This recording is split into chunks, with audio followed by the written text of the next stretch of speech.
All right. Thank you for coming tonight. We're going to call to order the meeting of the Provo Municipal Council, 5:30 p.m. Tuesday, March 18th, 2023. Meetings of the Municipal Council are being held in hybrid fashion, and its members of the public can view council meetings on YouTube and Facebook, or they may attend in person in the council chambers at Provo City Hall. I remind participants to mute your microphone when not speaking to minimize the potential for background noises and conversations to be picked up, recorded, and broadcast to all. Tonight we have Justin Harrison. We have Councillor Ellsworth, Councillor Fillmore, Councillor Whipple, myself, Councillor McKay, Councillor Shipley. We have Mayor Kafusi, and more people to come. The councillor should be coming, other one. George Hanley is excused. He is on sabbatical in Germany for a few months. Today's prayer will be provided by Bill Halterstrom with United Way.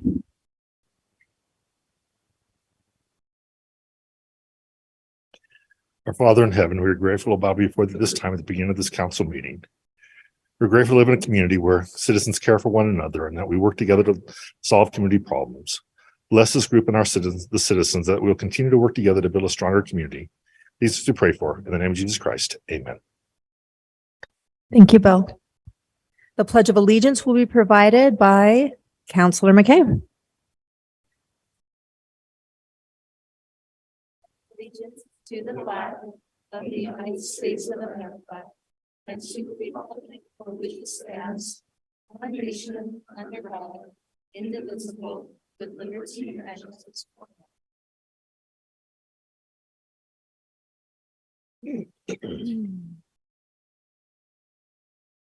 As indicated on the screen, a required public hearing will be held for certain agenda items not prior to council action. After each such item has been presented, time to comment will be provided for all those who wish to speak. For items that do not require a public hearing, public comment will still be taken following presentation of the item, but will be limited to 10 minutes. At this time, up to 15 minutes have been set aside for any public comment, a public comment period, which is intended to allow comments on matters that do not appear on the agenda. Persons who speak during this time to an item that is on the agenda will not normally be afforded a second opportunity to speak during the comment period specific to that item. During any public comment period, each speaker will generally be limited to 2 minutes. Due to noticing requirements, no formal action will be taken in this meeting on matters that do not appear on the agenda. Those with comments are invited to approach the podium. Those participating on Zoom will need to use the raise hand feature to indicate they wish to comment. The chair may choose to alternate between in-person and online commenters. Please begin your comments by stating your name, city of residence. You will have 2 minutes to speak. Is there anyone interested in? Hello. Hello. Honored Mayor and council persons. I'm Bonnie Schiffler Olson, a resident of Provo, serving the unhoused community as a peer support specialist. Our city is presently rushing to supply housed residents with sandbags in order to protect their dwellings from this spring's impending deluge. I commend those efforts, but I believe we are overlooking our unhoused. Provo does not have emergency shelter alternatives to accommodate those residing in camps located within flood zones. My people need continued access to resources within the city during the weeks ahead. But how can that happen if our anti-camping ordinance not only criminalizes existing camps, but prohibits my street family from moving to dry ground within reasonable distance from service providers? Our city relies on these agencies to both meet the needs of unhoused residents and support them on their journey towards self-sufficiency. It is cruel and unusual punishment to deny the unhoused their right to adequate sleep, and further inhumane to keep them from life-sustaining resources. And so it is my request this evening, simply put, please, until the unhoused are no longer under threat of danger from this spring's predicted flooding, I ask that you suspend enforcement of Chapter 9.18 of City Code and make room for the unhoused to call Provo their home. My continued blessings and prayers with you during this time of trial. Your service to our community does not go unseen. Thank you. Thank you, Bonnie. We will now have a presentation by Mayor Michelle Kafusi on an award of recognition to Kevin Worthen.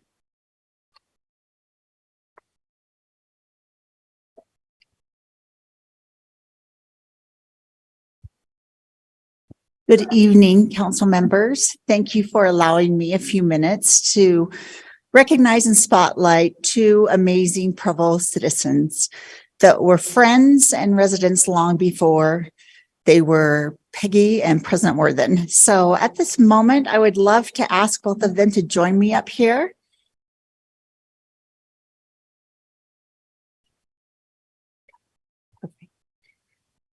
I've written a few thoughts about President Worthen and the impacts he's had on myself as being the mayor and on the city. But I want to just speak first to Peggy. Peggy is definitely the unsung hero in this couple. She is hilarious. She is fun.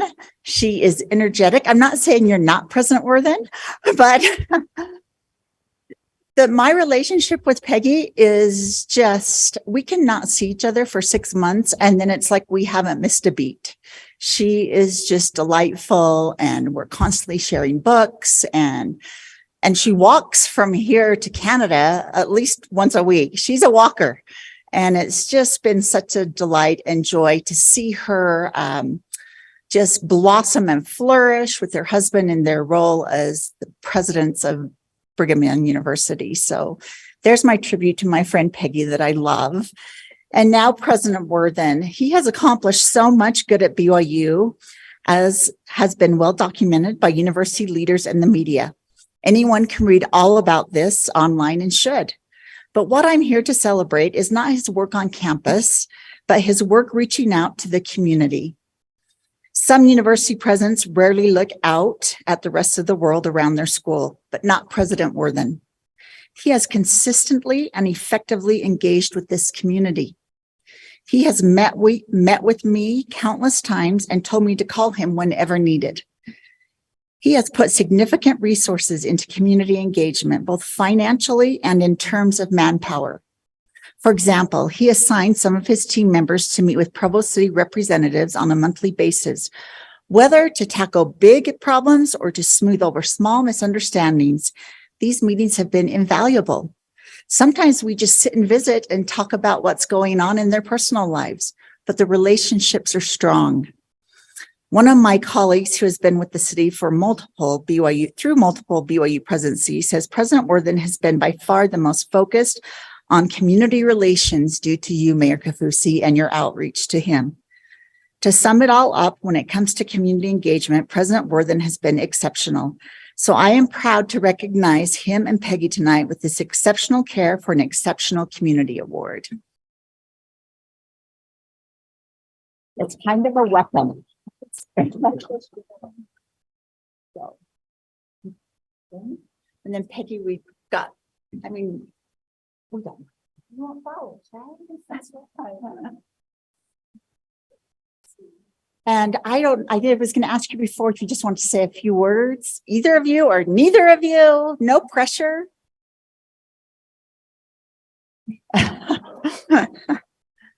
I'll just speak for both of us and say thank you for this honor, but more importantly, for creating an environment in which the university can thrive.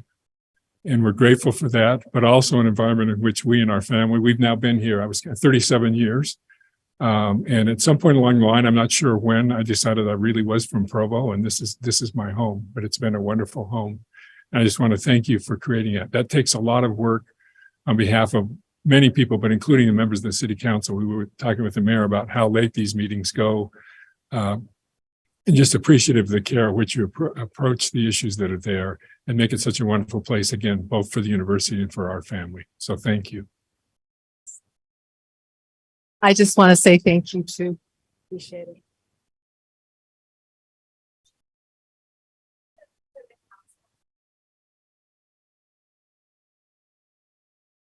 Send it all.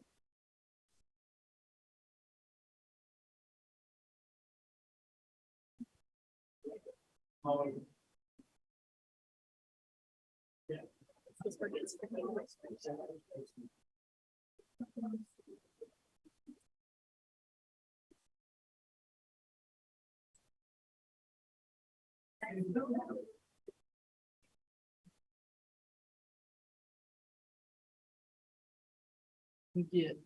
One more on this side. Leave them alone. Okay, so it screens out. Okay, right here, 2, 3.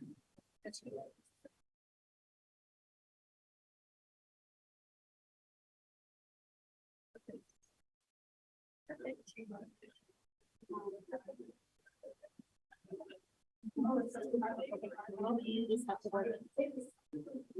Okay, let's see how you-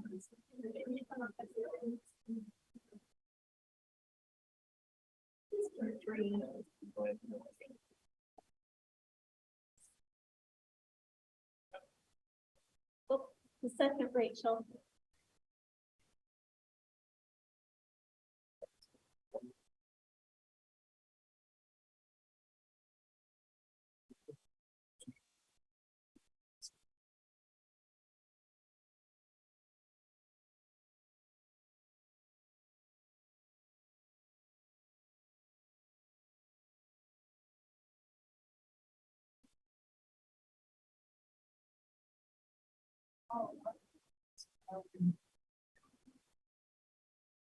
All right, number 2, we have a public hearing of the 2023-2024 annual action plan. And this will be presented, this is a public hearing only, and this will be presented by Melissa McNally. Good evening, council members and Mayor Kapusi. So much like this afternoon, I'm just going to go through the brief process of the annual action plan. It is a lengthy process. We start every fall issuing a notice for funding available for entities to apply for funding. And then they go through a pre-application process to determine eligibility, then the application, and then they get to present to citizen committees. We have both a joint committee that we do in conjunction with Lehigh City, Orem City, and Utah County. And then we have a committee that's solely Provo City to listen to Provo City projects. Then we bring the funding decisions to council, the funding recommendations after the public hearing period, excuse me, and then you all will vote, and that will happen at the June, in a June hearing. Again, just to go over some of the scoring criteria. So when applicants apply, and administrators go through their application, these are some of the criteria that we look at to score those applications. And then we have our committee scoring that is based on the needs and readiness and also on the identified goals that have been set by the city through the consolidated plan process. And our CDBG committee vice chair is here this evening, Mr. Daniel Friend, and I've asked him to speak a little bit just about his experience on the committee and the process that they go through as they listen to presentations and then go through funding determinations. So I'll just turn a few minutes over to Daniel. Thanks, Melissa. I love that. Daniel Friend. Good evening, council members, mayor. We had 2 evenings of listening to presentations, mainly by Provo employees, but also by other people who had applied for funding. And we had the blessing of being able to come to decisions on which projects merited the most funding very quickly, very harmoniously, and unanimously in all respects. We were very glad to see that some of the programs that we could not fund this year had sufficient funding left over from previous years that they will be able to continue. And we focused as a committee on the safety of our roads, particularly for kids going to school on the east side and for people in Joaquin neighborhood trying to walk up to BYU campus. Those were our priorities. Unfortunately, that meant that some good things had to be left on the table, among them the proposal for bathrooms at Memorial Park. We hope that the council will find another means of funding that very good project, but as it was presented in a single stage plan, there was no way to approve only partial funding for it. And it was a price tag of around $500,000. And so it would take the lion's share of the CDBG money that we had. So we elected to fund sidewalks, intersection improvements, and other things like that that are going to be very necessary for public safety. I'd be happy to answer any questions you might have about the process. Any questions? All right. Thank you so much for giving us an update. Thank you. Melissa McNally. Thank you, Daniel. So, there we go. So this is just an overview of the scoring and how it works. The kind of the admin scoring plus the committee scores, and those are all added together. And this is the result of the committee's hard work in both our Provo group and with our joint funding group.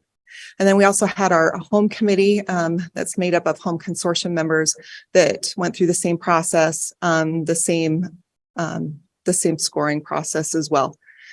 And there were a lot of asks for projects, and a lot that had to be, as Mr. Friend advised, some things had to be left on the table.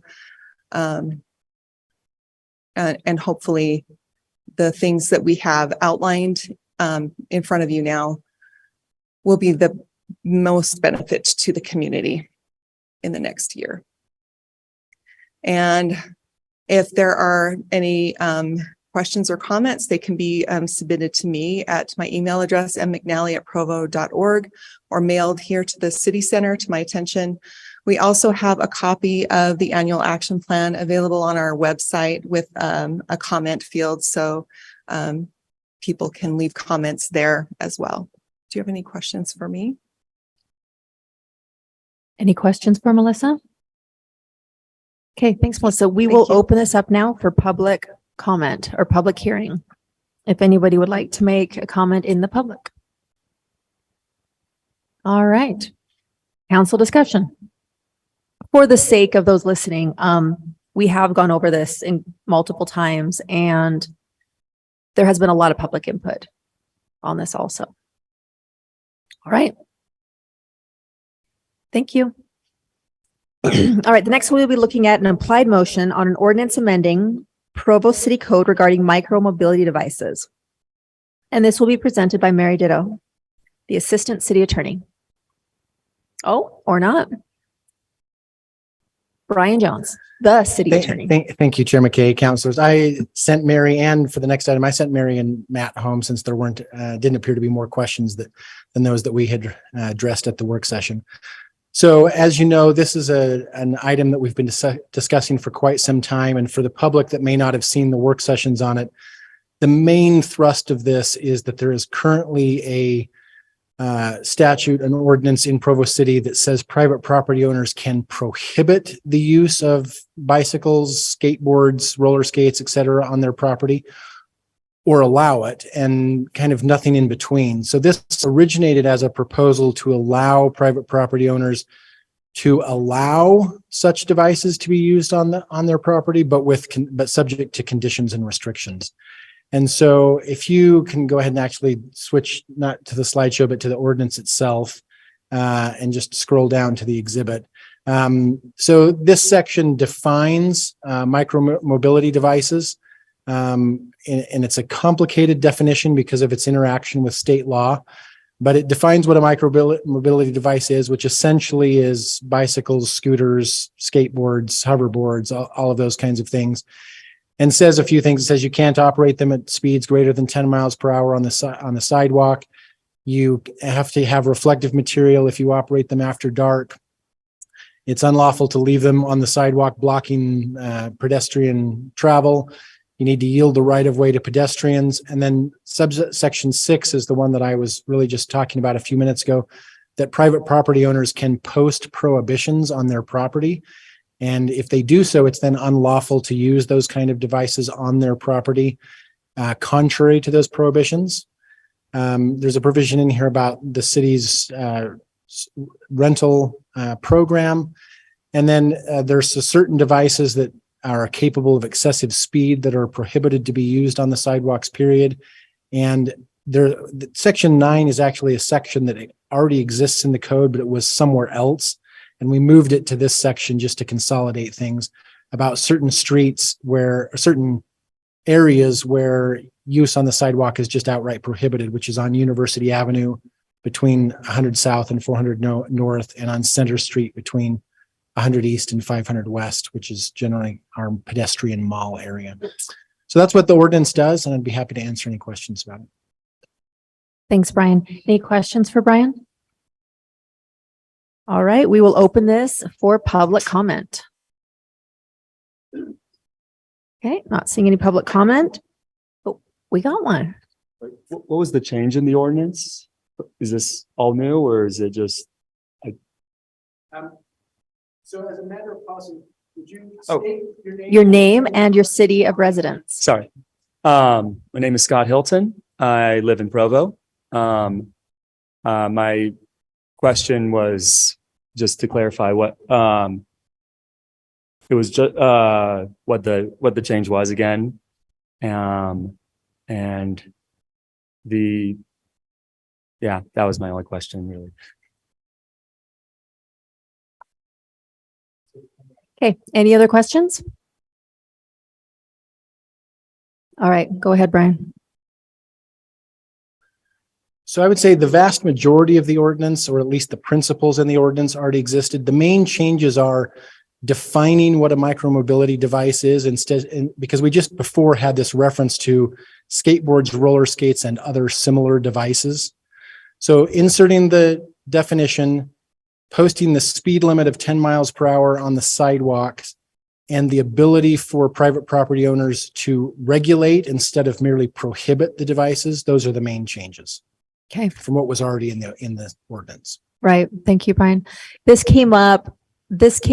So entities like, for example, BYU, before they had to make them all legal or none of them legal.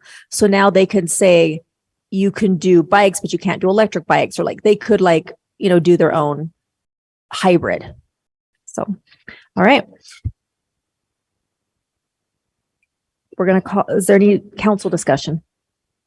All right, let's call for a vote on the implied motion. Counselor McKay, yes. Counselor Whipple. Yes. Yes. Counselor Ellsworth. Yes. Counselor Fillmore. Yes. Counselor Hanley is excused. Counselor Hoban. Yes. Counselor Shipley. Yes. So that is unanimous, 6 in favor. All right, an implied motion on an ordinance granting FIF Utah LLC, DBA Utah Broadband, a non-exclusive franchise to operate a telecommunications network in Provo, Utah. And this will be presented by Brian Jones, City Attorney. Thank you, Chair McKay. Chair McKay, councilors, this is a fairly standard act. It doesn't happen very often, but when we have companies that want to offer telecommunications services in Provo City, usually that means that they either have to attach to our wires to our poles or bury wires in our streets, one of the two, or sometimes both. In order to do either of those, they need an agreement, they need permission with the city, since the poles and the streets belong to the city. So a franchise agreement is an agreement that allows them to operate in our city streets. It allows them, when necessary, to seek permits from Public Works in order to bury their cables. If they wanted to attach to our poles, they would actually need another agreement called a pole attachment or a joint facilities agreement. And there's provisions in here that require them to clean up after themselves and fix the road to our satisfaction and things like that. As a matter of federal law, if a company wants to be a telecommunications provider in Provo, we have to let them as long as they meet our standards and agree to do what all the other providers are doing. So in this particular instance, there's a company that wants to come in called Utah Broadband. We've provided them with our standard template for the franchise agreement, and they accepted it without any edits. So they are agreeing to do what the other companies are doing. And so this would just be an opportunity for you to then approve the agreement. Great. Thanks, Brian. Any questions for Brian? All right. We'd like to open this up for public comment. All right. Council discussion. All righty. We are going through this fast. All right. We are going to do a vote on the implied motion. Councilor Whipple. Yes. Councilor Ellsworth. Yes. Councilor Fillmore. Yes. Councilor Handley is excused. Councilor Hoban. Yes. Councilor Shipley. Yes. And myself, Councilor McKay, yes. So that is 6 in favor. So it's unanimous. Next, we have an applied motion on an ordinance amending Provo City Code to prohibit the issuance of administrative approvals for non-compliant properties of business. And this will be presented by Aaron Ardmore.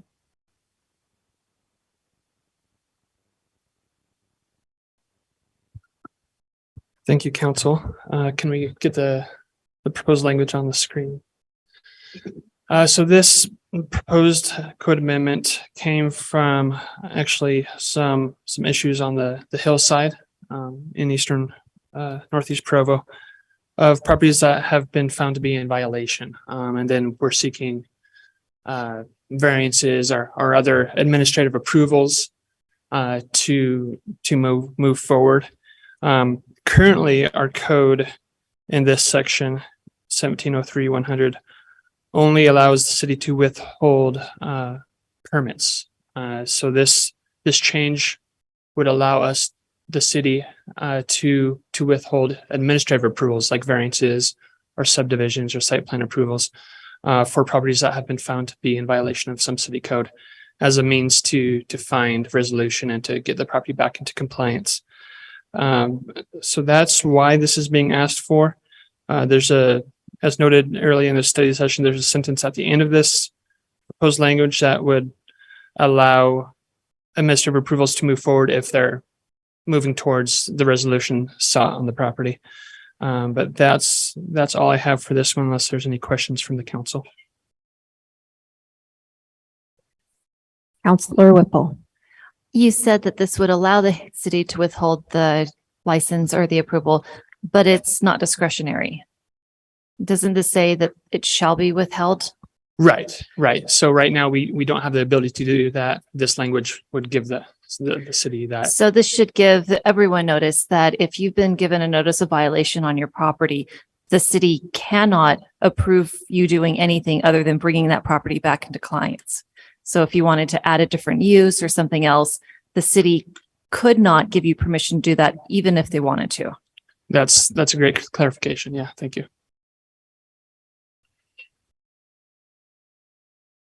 That's our lawyer. All right. Any more questions? Okay. Thanks, Aaron. So this was heard of the Planning Commission. And if any member wants to continue this, we can. If you'd like to hear it again. Otherwise, we'll take a vote. Is there any discussion? All right. Going to take a vote. Councilor Ellsworth. Yes. Councilor Fillmore. Yes. Councilor Handley's excused. Councilor Hoban. Yes. Councilor Shipley. Yes. And Councilor McKay, yes. Councilor Whipple. Yes. That is unanimous, 6-0.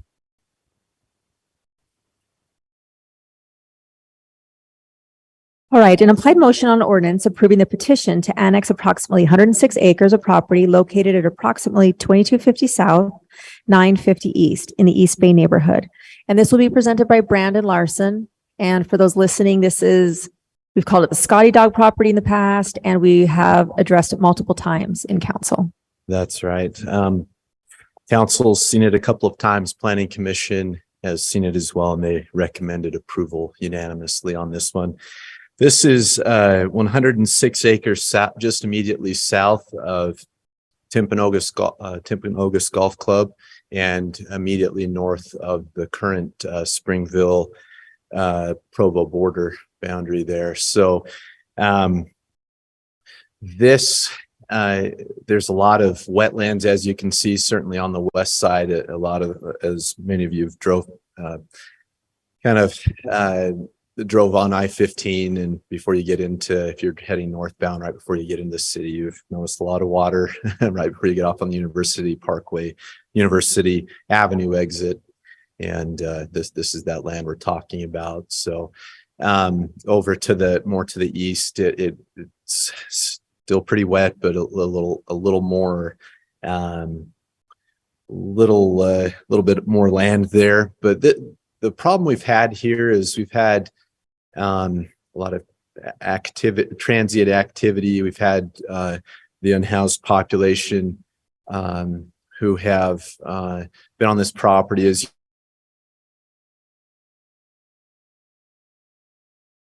it's in the 100-year floodplain where we're going to have high runoff, and so there's concerns on this property. We want to bring this in, and from what I'm told, we want to bring this in so that the police department can have a little closer look at it. City can keep their eye on it a little better. Right now, it's in unincorporated Utah County, and with us not having it in our jurisdiction, we can't apply our city code to it. We can't apply like camping requirements and so forth. So the proposal is to bring these 106 acres in and give us a little bit better control over the property. And if you have any questions, I'm here to answer them. Thanks so much, Brandon. Yeah, for those listening, as he said, it's part of the Utah County jurisdiction, but we did already own it, Provo City. Yep. Any questions for Brandon? All right. Thanks, Brandon. Thank you. We will open this up for public hearing. If there are any public comments. All right. Any counselor want to continue this? Okay, we'll take a vote on the implied motion. Oh, sorry, discussion. Any discussion on this item? All right, now we will open it up for a vote on the implied motion. Counselor Fillmore. Yes. Counselor Hanley's excused. Counselor Hoban. Yes. Counselor Shipley. Yes. Counselor McKay, yes. Counselor Whipple. Yes. And Counselor Ellsworth. Yes.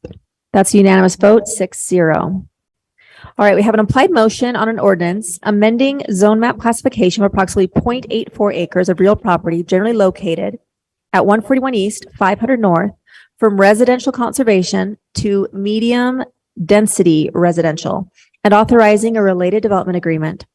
This is the Joaquin neighborhood and presented by Aaron Ardmore. Okay, thank you.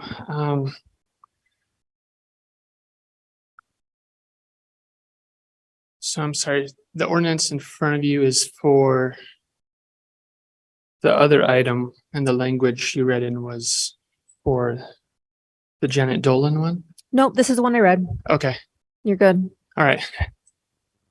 Okay. Fair enough. All right, so yes, Nathan Turner owns property. Let me slide. Oh, can we go to my other slides? Thank you. So the applicant owns these 4 properties on the corner of 500 North and 100 East. They are student rental properties, and he approached the city last fall in talks to improve the properties, to provide more amenities for the students and make it more of a community there. And part of that was a discussion about the zoning. The Joaquin plan and general plan identify this as an area for a medium density residential zone, and moving that direction would allow him to convert the eastern residence here at 141 into a 2-unit and make all these site improvements with more barbecue, amenity spaces with volleyball, basketball, improved landscaping and parking for all the properties there. Because the Joaquin plan identifies this area as medium density residential, staff was in favor of moving it that direction, even without a immediate development plan. It's just minor site changes at this point and a conversion of that single family to a duplex. We looked through as city staff at a long range plan that could build a medium density apartment building if all these homes were demolished someday. And we were comfortable with that concept being able to meet the zone as well. So we took this in front of the planning commission and they recommended approval, noting that they would like the site plan amenities as shown on the screen to be kind of guaranteed or secured. So the applicant has provided a draft development agreement to attach this concept plan to secure those as he pursues building permits on the properties. Let's see. I think that's all I have. So unless you have questions for me. Thanks, Aaron. Any questions? Counselor Fillmore. Issue of adequate parking been addressed yet, or is that deferred? I'm sorry, repeat that. The issue of adequate parking, has that been addressed by the planning commission? Yes. So they are providing sufficient parking to meet code. They've identified this space back here to add the increased parking for the new unit that would be put into this residence on the east.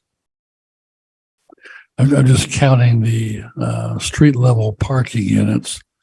How many, if all four of these residences are built, how many units will there be? So there's 8 total units with 30 parking spaces. Okay, thank you. You're welcome.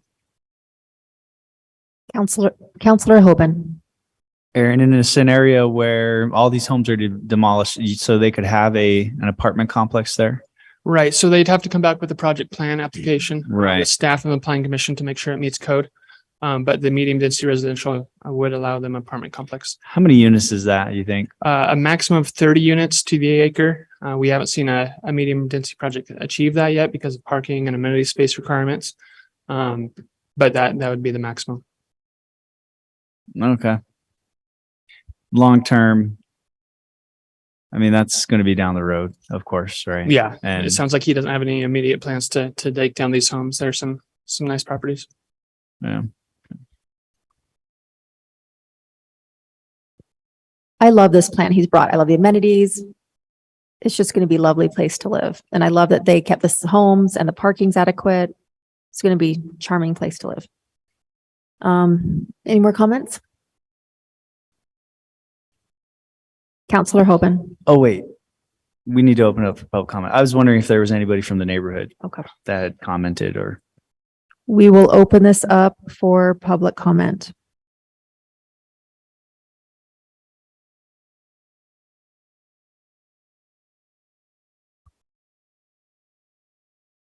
Give your name again and where you live. Scott Hilton, Provo, Utah. I currently live in one of those houses. Great houses, great place. Very excited. With that development plan, looks great. On a more wide note, I personally think that we do need a lot more housing in Provo, especially around BYU. And I encourage the council to do all they can to encourage more development down there. Really like the new bus system going through there as well. Thank you. Thanks. Any other public comment? All right, council discussion. Counselor Hoban. Well, I was going to say, usually we ask if the neighborhood chair is here, but I assume they would have come up. So when I read the planning commission, there was favorable views of this development from the neighborhood, and I did not see the neighborhood chair here. All right, thanks. Is there anyone from the neighborhood district that is here that I'm missing? Okay. Are you talking about neighborhood district leadership or just residents of the district? Yeah, I meant neighborhood district I meant the leadership. Sorry. There you go. I haven't flipped the vocabulary yet. Any more comments? All right. Anyone want to reconsider this one? Okay. We will call for a vote, please. Counselor Handley is excused. Counselor Hoban. Yes. Counselor Shipley. Yes. Counselor McKay, yes. Counselor Whipple. Yes. Counselor Ellsworth. Yes. Counselor Fillmore. Yes. And that's unanimous, 6-0. Okay, we have an applied motion on an ordinance amending zone map classification of approximately I just read that, sorry. Next page. An applied motion on an ordinance amending the zone map classification of approximately 0.48 acres of real property generally located at 734 South Utah Ave from heavy commercial to one family residential in the Provo neighborhood. And this will be presented by Aaron.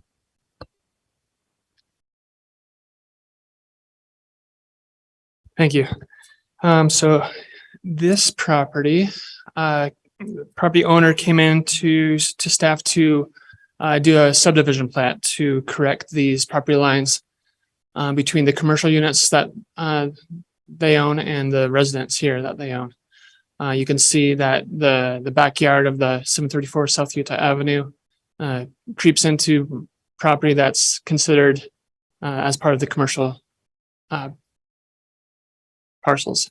So as she was doing that, she proposed this lot alignment, which would then make the home be in the middle of two zones, heavy commercial and single family. So staff indicated to her that she would need to come through with this zone change request.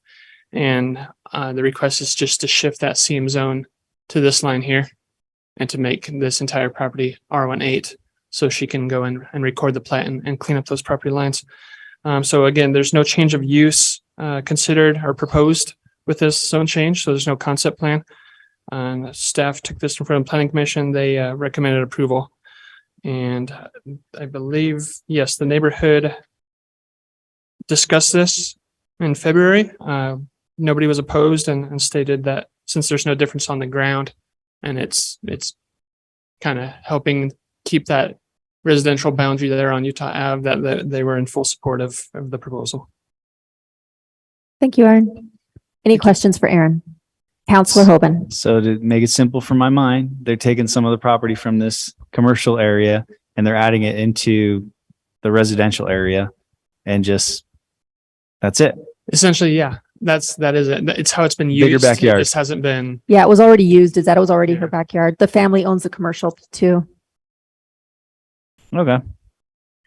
I can't think of any implications down the line where. No, I think it's really a nice cleanup that the owners are doing. Counselor Whipple. But why aren't they including the entire garden? I think some of the garden, if I go back. It didn't look like quite all of the garden was included. Like So some of the garden, some of that garden belongs to this property, right? So this garden belongs to this, I believe. So they're keeping that separate. So the garden is getting cut in half to be two gardens. Right. But it's not literally going to get cut in half. Well, legally it is. Legally it is. One's a commercial garden, one's a residential garden. There's a big difference. All right, we'd like to open this up for public comment.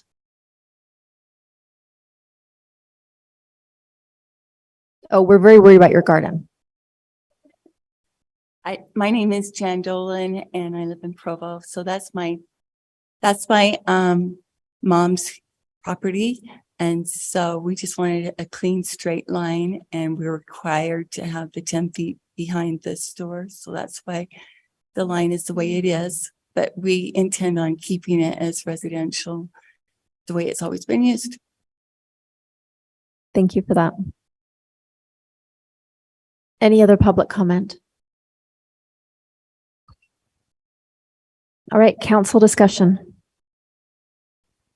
Counselor Fillmore? Oh, no. Just checking his stuff. Okay. Anyone want to reconsider this item? Do we have anyone from the district who would like to speak from the district program? No. All right, we'll have a vote on the implied motion. Counselor Hoban. Yes. Counselor Shipley. Yes. Counselor McKay, yes. Counselor Whipple, Yes. Counselor Ellsworth, Yes. Counselor Fillmore, Yes. and Counselor Hanley is excused, so that's unanimous, 6-0. An implied motion on a resolution to place the vacant property known as a proposed tennis court in Block A of Vivian Park subdivision on the surplus property list. And this will be presented by Bill Pepperoni. Thank you. The surplus property is located in the Vivian Park subdivision plat, which dates back to the early 1900s. It is up the South Fork of Provo Canyon. You can see the subject property there highlighted in yellow, and it is really a very small piece of property. It's only just over 5,000 square feet. Originally, the city bought several parcels up in this area for water infrastructure. This piece of property was purchased because engineer needed a water line to run through it. That water line has been vacated. Although the water line is still there, there's no water in it. The property is also encumbered by the fact that the original plat showed it to be a tennis court lot, not a building lot. I think the county would have a really hard time approving that as a building lot. If somebody went back through the process of the county and tried to amend the plat to make it a building lot, I doubt the county would approve that because that would be deemed by the county as an expansion of a non-conforming use. I don't think the county would be very open-minded to that. So I think it's pretty safe to say that this will not be used residentially, and that idea influenced the purchase price of the property or the appraised value rather, which is also the purchase price. So the city no longer needs this parcel as part of the water infrastructure. No septic tank will be allowed on the property. The buyer acknowledges the limitations that are on this. The buyer lives nearby and wants to use it as a garden lot and for parking for his own house. So that's all I have. I'd be happy to answer any questions that you have. Thank you, Bill. Does anyone have questions for Bill? Thank you. We will now open this up for public comment. Any council discussion? And I assume no one is here from the neighborhood district. So I'm not seeing anyone. Counselor Hoban. So I'm curious, Bill, how do we line up a buyer and such? I mean, if it's not even on the surplus property list, right? We're going to put it on the surplus property. There's already a buyer. Is there an auction that occurs or a competitive bids, or just kind of curious about the process? I'm not exactly sure. This was handled by Tara, who handles these for us and does an amazing job with them. She's out sick today. Yeah, I'm so not questioning her at all. I'm just curious how these things come about. All I can tell you, if it hasn't previously been put on the surplus property list, I know that in this case, it was offered to the homeowners association first to see if they had any interest in owning it. They did not. But typically we do put them on the surplus property list first. Yeah. Let anyone bid on it who wants to. It's not unusual once a property is on the surplus property list that only one person expressed an interest to buy it. Sure. Obviously, this has pretty limited value to anybody who doesn't live right there. Right. Yeah. But at this point, do you take competitive bids once it's on the surplus property list, or? Mr. Jones? Well, I was just going to say that in my experience with this type of thing, what usually happens is somebody who lives nearby or has some kind of plan Kind of is actually initiates looking it. at the map, and they go look and find out that we're the owner, and then they just approach us to ask if they can buy it. Right. In this particular case, I don't know that there's already been a REPC signed, but I think that I don't think we would normally take bids. The ordinance doesn't, if we already have an offer and we're putting it on the surplus property list because there's an offer and the offer is market value, which satisfies the statute, then we wouldn't normally do a bid. Seems like just to keep things on the up and up, you would always take competitive bids, to make sure that you get what I'm saying? Yeah. Like hypothetical scenario. Oh, I got this great property, Tara's friends with somebody. I'm just kidding. But like somebody could use, not our crew, not this team, but somebody could use this to their advantage to try to acquire or sell something to a friend. Or it seems like there should be a better process in place that like requires, once it's on the surplus property, can't go under REPC until then, must take competitive bids. I don't know. Seems like that would just be like good practice, right? Yeah, and I guess I would say, normally, if we had to use the phrase that you used, a good piece of property, we would do something like that. In this particular place, the property is actually undevelopable. And we've got a couple of parcels like that. I mean, there's one that I've been involved with lately where we've got a piece of property that's on a 30% slope, is completely forested or completely overgrown with plants, but is adjacent to a homeowner's piece of property. And they're interested in maybe buying it just to expand their lot the city's property is actually landlocked. So we couldn't even get to it. We can't, I mean, nobody can do anything with it except for the adjacent property owner. So in those kind of situations, we haven't done any kind of bid, but anytime that we think that there is actually money to be gained from the transaction, then we would do that kind of thing. Yeah, I just think that it might be something we want to take a look at as far as some sort of requiring it in the ordinance or something that you must take a competitive bid. I mean, well, the council could certainly do that. So what the ordinance requires right now, and it varies based on the value of the property. I'm guessing that this one is probably so low it's not worth so low that it doesn't meet the criteria of the ordinance. But so for example, if the property is worth more than, I can't remember if it's 200,000 or 250,000, they have to get to appraisals. And there's so there are some things like that. There's a bunch of requirements that they have to follow. Yeah, and I just want to clarify, I would never think that anybody on our city staff would ever do anything like that. It just seemed like a best practice that would be implemented for the future, just in case, right? But it sounds like there's things in there for that. And those are great questions, which is exactly why putting it on the surplus property comes to the council, so that you can examine the transaction and see if you feel comfortable. All right, thank you. Thanks, Bill. And Travis has something you can put on the spreadsheet too. If you want to look further into anything, just let us know. I don't think so. He mentioned that there's thresholds where we do have to take do more due diligence, and I think that makes sense. So thank you. Perfect. Thanks for clarifying that, Brian. All right, council discussion. All right, we are going to call for a vote on the implied motion. Counselor Shipley. Yes. Counselor McKay, yes. Counselor Whipple. Yes. Counselor Ellsworth. Yes. Counselor Fillmore. Yes. Counselor Hanley's excused. Counselor Hoban. Yes. And for the record, that is unanimous vote at 6-0. Continued, Nathan Gagon requested OTA to section 1434-320 to increase the off-street parking requirement from 800 feet to 1,100 feet downtown neighborhood, and that has been continued.